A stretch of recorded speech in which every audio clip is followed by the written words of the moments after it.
Hello, everybody. Here we are at Las Colinas, Texas, at the Ritz-Carlton for the spring version of Board of Advisors, and we've gathered everybody here for a robust week.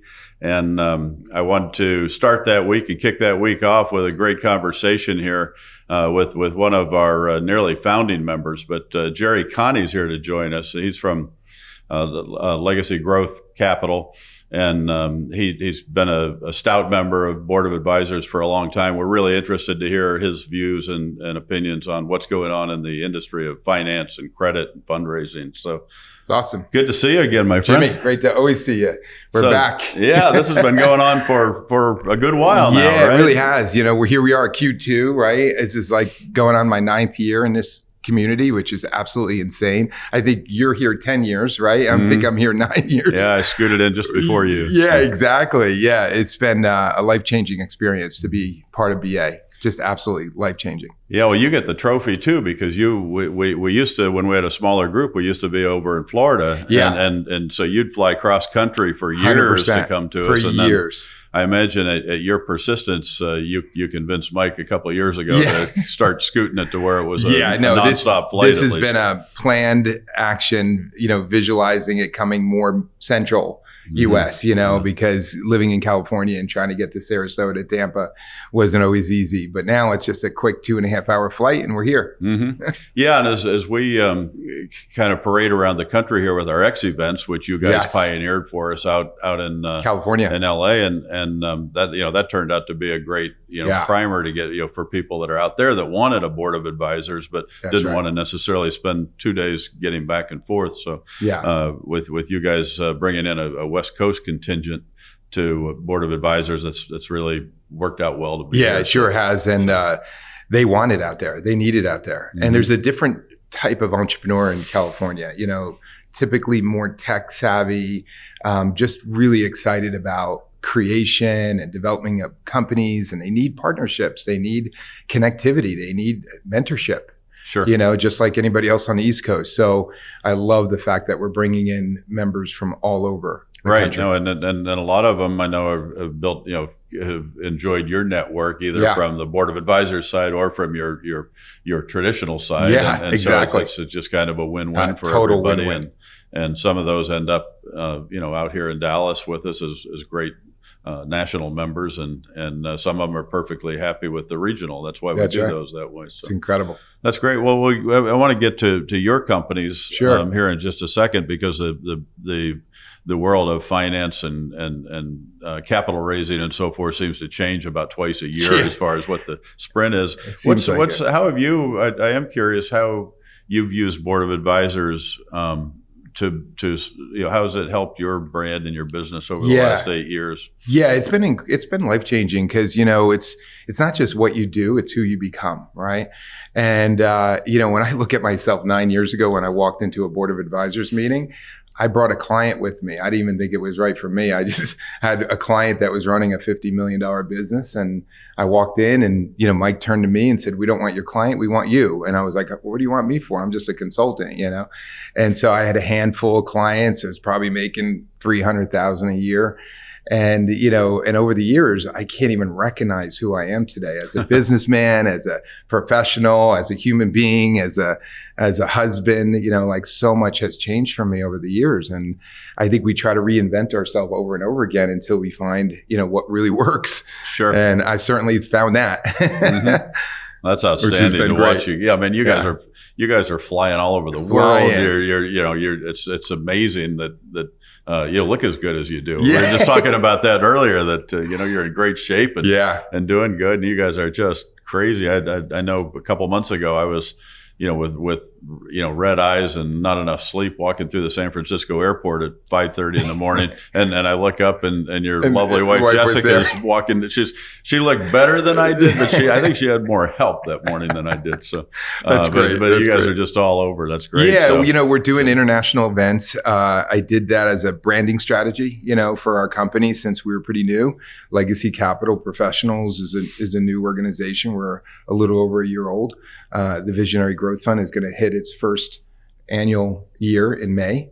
Right now. That's awesome. Right now, actually. Well, let's digress a little bit there. Could you just kind of lay that groundwork for what the difference is in the two companies? Yeah, for sure. You know, I know Legacy's been here forever, and I guess you knew that was going to happen when you named it Legacy, right? Yeah, you know, but, exactly. What's the difference, and how tell us? Well, I have been an entrepreneur, Jimmy, for 30 years. So I've started and ran about 14 companies over that tenure of 30 years in my career. And I got to, a couple of years ago, I was like, all right, I'm 59 years old now.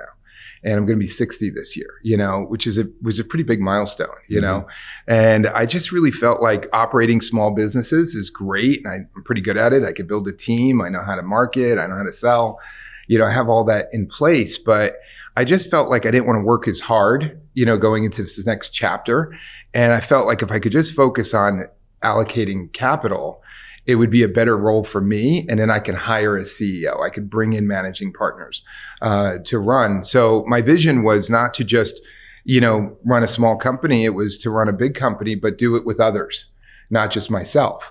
And so I figured out a way, taking a page out of my family's chapter on how they built $1 billion plus company. I thought this could be a really cool opportunity to model what they have done in the finance world.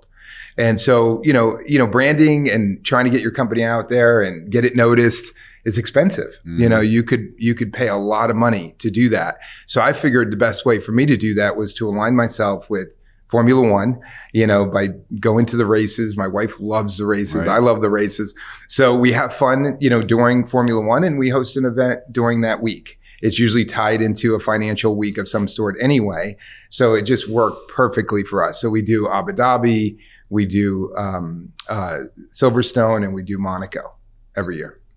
Yeah, that Formula One, talk about blowing up. That's just amazing. We've got a lot of F1 stuff and conversations going on around here about how we might participate. In fact, I was at the Global Family Office Summit last week in Miami, and it looked like Miami had been rampaged for the weekend with 100%. With Formula One. So that event was on the tail end of Formula One. Right, right. Exactly. Yeah. Well, that was last week. So it seems like a month ago now. So, and then Visionary Growth Fund. I mean, so tell me how that tails Legacy. So I've been raising capital for my own businesses for a while, and people would come up to me all the time and say, "Jerry, you're really good at doing this." And I'm like, I didn't think I was, because I wasn't raising that much money.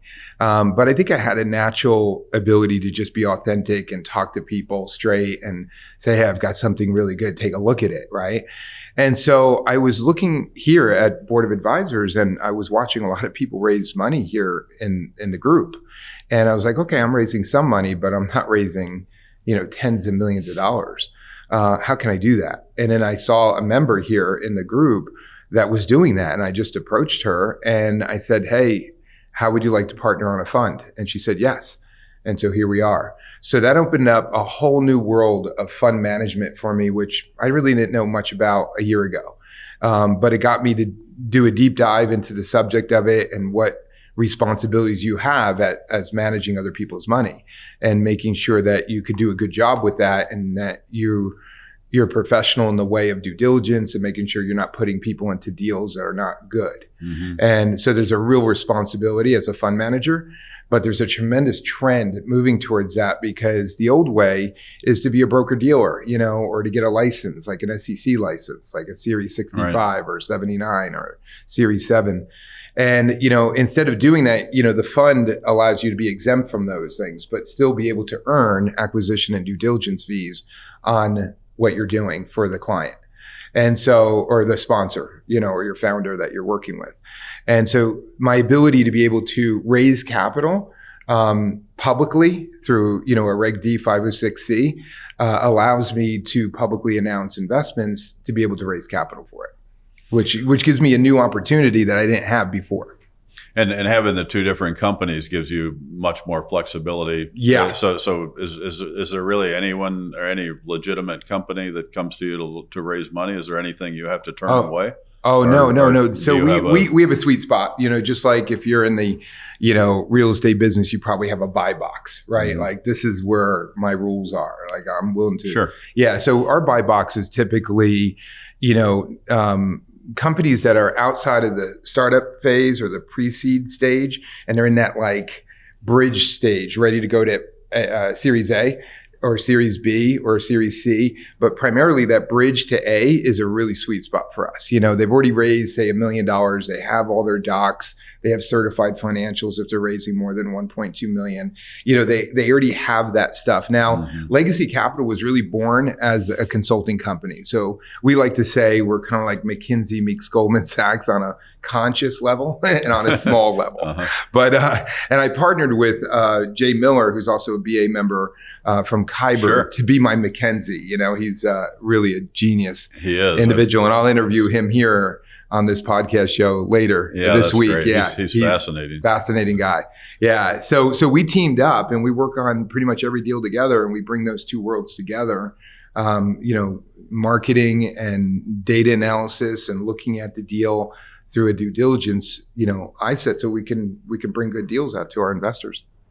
That's really neat. It sounds like you've conquered that whole thing, and I understand. I like that size of deal you're doing and that stage of deal you're doing. I've got a big history in M&A, and have done a couple of very successful roll-ups, and there is that sweet spot that you've got to be disciplined enough not to vary from. If you're really good in that sweet spot, it's hard to turn people down. Yeah, you see, maybe, but then you got to stay away from the maybes. And it sounds like you've done a really good job at absolutely. That. We called it the Visionary Growth Fund because I believe in visionary entrepreneurs. And visionary entrepreneurs have this great grand vision of where they want to go, but they don't always have all the details. And I can appreciate that because I kind of feel that, in myself. I feel like I'm a visionary entrepreneur, and a lot of people kind of take visionary entrepreneurs and kind of put them off to the side just simply because they don't have everything figured out yet, but they have a vision and they believe that what they're doing is right. And so we're trying to bring them back a little bit to reality that say, you are right, but let's document this so that investment money is coming easily. So you're not chasing it, right? Like who wants to chase money all day long, right? You want to have such a good deal that people come to you, investors come to you, family offices, private equity groups.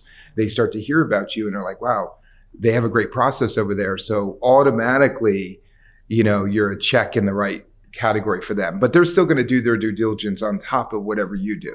It's just the nature of the beast. Right. Yeah. So when you have a new client that comes to join you, they come because they trust you. They know you know how to navigate the water, so to speak. They know they know that you will say no to them. If they're not ready 100%. Or if they're not ready or right. And then there's probably some, I assume, that you get that you need to pull partners into that are that big. Correct. I mean, how big can you go on those first rounds? Yeah, no, that's really a great question, Jimmy. I built an affiliate network around the globe through our live events, right? So I meet incredible people all over the world. And then I partner with them to send us deal flow. So we have deal flow coming to us. I don't advertise. We don't advertise for our own deal flow. We have so much deal flow. We turn down, 10 times what we can take, right? But we have to look at a lot of deals, and that's just the way a family office works, right? They look at a ton of deals and they, start with a one sheet, start with a deck. If it gets past the one sheet, we go to the deck. If it goes to the deck, we go to a data room. And if it can make it past that, we'll put a proposal out. Typically, most, I would say, not in the 90% range. And I don't care how advanced that company is or how successful they are, and how successful they've been in raising capital. Their story about who they are is not correct. It could be better. Their deck could be better. Their finances could be better. Their business plan, or executive summary could be better. So we see that pretty quickly. And so what we want to do is really make sure that everything that they say in those documents, which is typically a snapshot in time, right? A business plan, or if you have a vision of something, you're thinking, okay, well, I think this is what we could do. But if you can back that up with data, industry data, benchmark data in that industry, now all of a sudden it becomes more real, right? Especially to the investor, family office, private equity group, venture capital coming in, looking at it, they're like, okay, well, you aligned this industry with benchmarks of other successful businesses within that same sector. And that work is not easy to do. And most founders overlook that completely. And they overlook it because it's hard and it costs money to do it. So we come in, we're not expensive in the traditional sense. We charge money for our clients, up front to take care of all that, so that when we go out there to raise capital, it's easy. Right. It's not hard. Right. Yeah. You're well prepared, and you don't want to. Yeah, and you've got to defend and protect the investors 100%. As well, because that's what's built your reputation. And that's correct. And that's, so you've got a lot of responsibility going both directions there. That's right. So it's interesting. So it sounds like you focus on the founder first, or the existing management group first. Yeah. Right at the beginning of the relationship, instead of going through the due diligence and then. That's correct. Yeah. So what we do is an affiliate will already screen that they have some money, that they're not, they're looking for, to raise capital, but they've already pre-qualified them for some, knowing that they have money and that they're in this particular buy box. So we've trained our affiliates to only send deals like that. We get the application that comes in on it, and then we have a clearing process within, right? So we have a due diligence process. Immediately we do background checks, and I cover the cost on that, right? So before I ever take $1 from anybody, we do a background check, right? So that background check is anybody handling money inside of that business. So we have to do that. As a fund manager, you really have to do, and I use a third-party company for that. And you might as well do it early. Yeah, you do it early, right? So if anything, as I'm looking at the deal, if anything comes back, I usually get the report back within 2-3 days. So, which is really great. And so now I'm looking at the deal, I'm in conversation with the founder, and as we're going through everything, I'm already starting to peak up and say, I like this deal. Right? Because we have a spidey sense about certain things, right? After you look at so many deals and you're like, okay, well, the market looks good. And then Jay usually jumps on the phone with me at that point. And then if we can get through that, we'll put a proposal out. And then that proposal will go out, and it'll be a combination of some right now upfront fees, and then, acquisition and due diligence fees if we put them in the fund. So we don't raise for money that doesn't come out of our fund. Like, we only raise for clients that are within our own ecosystem, because I'm building a fund. It's a $125 million fund. Yeah, that's interesting, because and then one of the reasons I ask you that question about you understand the entrepreneur first, or the founder or CEO, whoever is making the decisions on that side. I mentioned I was at the Family Office Summit last week, and I was on a panel, and they were talking about coexisting and just deal flow and how to get involved in more deal flow, how to do it more efficiently, and so forth. It was a really healthy conversation, and it kind of got to me where I was more not the investor side, but I was familiar with the whole process as a CEO and a founder of a number of companies. So I suggested that, hey, maybe you guys ought to think about co-tenancy or investment as, why don't you're co-investing with the CEO or the founder? So, because I'd heard a lot of stories last week about they invest all their due diligence time, they get a couple months down the road, and then all of a sudden the hotshot CEO comes in and boom, the deal blows up, because he came in without any, he came in to negotiate the deal or to hammer it down or to increase it or whatever it is, and then the bankers get sideways, and I was like, why don't you get that the horse in front of the cart there, and make sure you can deal with the CEO or founder before you start spinning your wheels on the due diligence and so forth. Is that what? Yeah, so that's absolutely, kind of what you do? 100%. Yeah. You want to do business with him. Most of the people that we speak to are the founder and the CEO. Most of the deals that we look at. Okay. Yeah. Good. No, and then so you weed that out up front. We do. I heard some horror stories about that down there. Yeah, absolutely. And our typical raise is between 2 and 10 million. Once in a while, we'll look at a larger, raise when it comes across our desk. So you do the individual, right? I mean, I think that's one of the lost spaces, right? Where they're too big to be small, friends and family and referrals, and they're not big enough to capture the interest. So that's a sweet spot for you with those individual investments. Yeah, absolutely. And we love retail investors, accredited retail investors. So we have a great system of finding them using social media marketing, and we bring them in-house, to verify them and to onboard them into the fund. And then we can deploy the capital from the fund to the founder. So ours is a customizable fund, which allows our investors to choose which project they want to invest in. And we have about 10 projects at any given time. Yeah, that's beautiful because that's such a underserved market. Yeah, it seems it like, is. come see me later, or you should have seen me earlier. Right. And you being a businessman, that purgatory, can be a difficult place to mine. So Yeah, I think you're 100%. striking. I think you're striking. It's a real pretty sweet cool on spot how there. many investors are out there that want to put their money into a good deal, but just don't know what deal to put it in. Sure. So we're just really good at finding those accredited investors and having that conversation. Mm-hmm. Absolutely. And then when you go to the due diligence phase, are you doing that yourself, or are you outsourcing? We outsource that? it, and then we do it in-house on the financials. Okay. So we don't outsource the financial due diligence and the benchmarks. That's more on the data side. That's where my partner with Kyber comes in, where we do that work once we have the client. But we do the background checks and all the other stuff. That's good. Yeah, that feels good because especially those smaller investors, they're really depending on you. Yeah, they are. Your knowledge, experiences, and your trust factor. Right? Absolutely, absolutely. So that's paramount there. So, well, that's exciting. We exciting, could do this for an hour. I think we've Yeah. only got another minute or two here, but I was curious. So how do you? What would you say to the board of advisors members that are looking for, their capital, other than to see you, which most of them know already, but it might help others that are listening to this to say, hey, how can Legacy and Jerry and Jessica help us?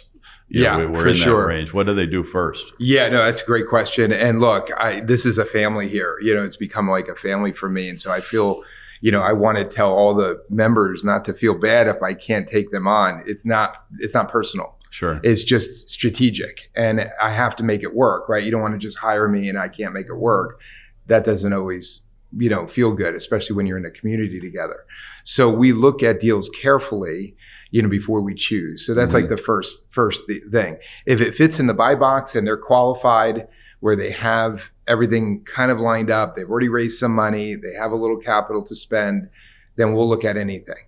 And then we'll give it a best shot. You know what I mean? Like there's no guarantees in capital raising. It's difficult. We have strategies that are a little bit more expensive because you have to pay for ads, or, the cost of capital could be too high for like a real estate development. It doesn't work, right? In that situation, because in real estate, you got to keep your money factor down to a few points. Whereas if you're doing a pizza franchise like we are in Walmart stores, there's more margin.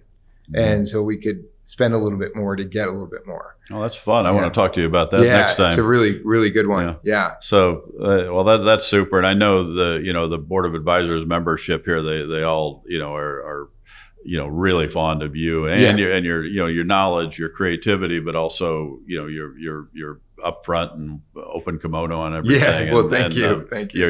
You're a real blessing to the organization. Yeah. I love this group. This is an incredible family. It becomes a family after a while, Absolutely. And then you meet all these new cousins that come in. Exactly. and really interesting and valuable and great people. So, it's really cool. Thanks for your loyalty to board of advisors you bet, Jimmy. over That's the years. amazing. And we'll talk soon again. You bet. All Sounds right. great.